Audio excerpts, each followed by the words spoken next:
So money can bring out many different emotions in people.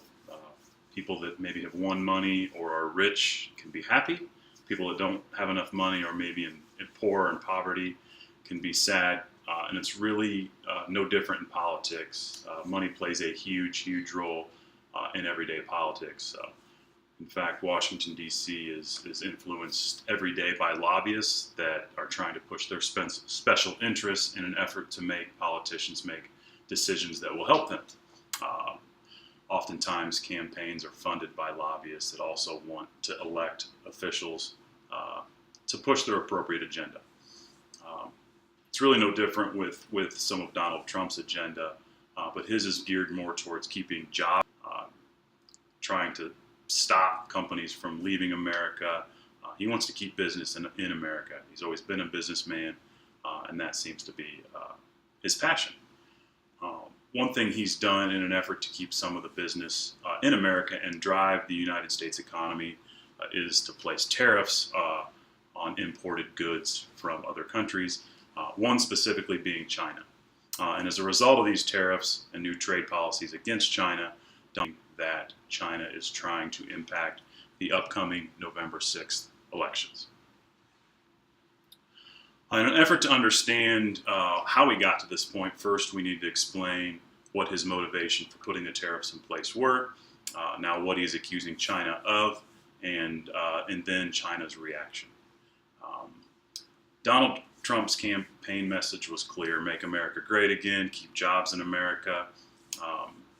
Throughout his run for office, the BBC reported that Donald Trump claimed China was the single largest currency manipulator ever.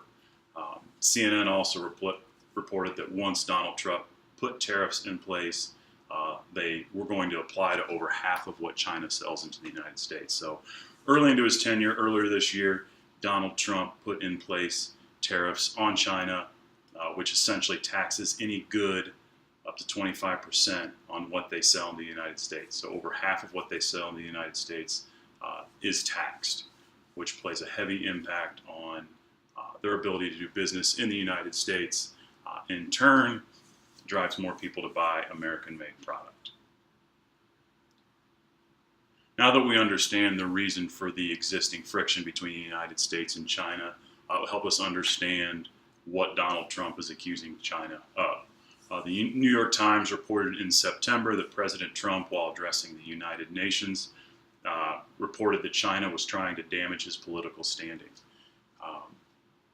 What his main message was that he felt the upcoming midterm elections, which will play a heavy role on his ability to pass any remaining agenda of his during his first presidential term, he felt China was trying to impact those midterm elections.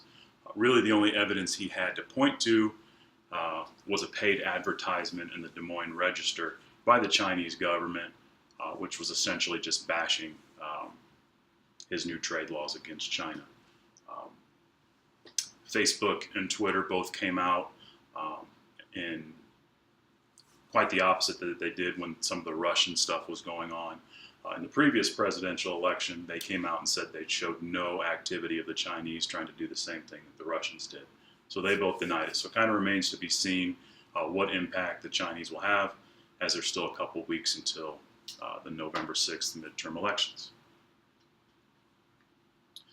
Now that we understand President Trump's claims, we need to understand really what the Chinese response was and is.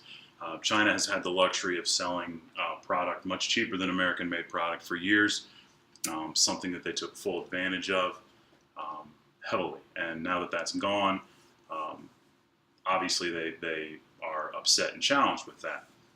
And even though these new regulations have had a major impact on their ability to do business in the United States, the Chinese government has aggressively denied the president's allegations. So that's kind of where we're at today.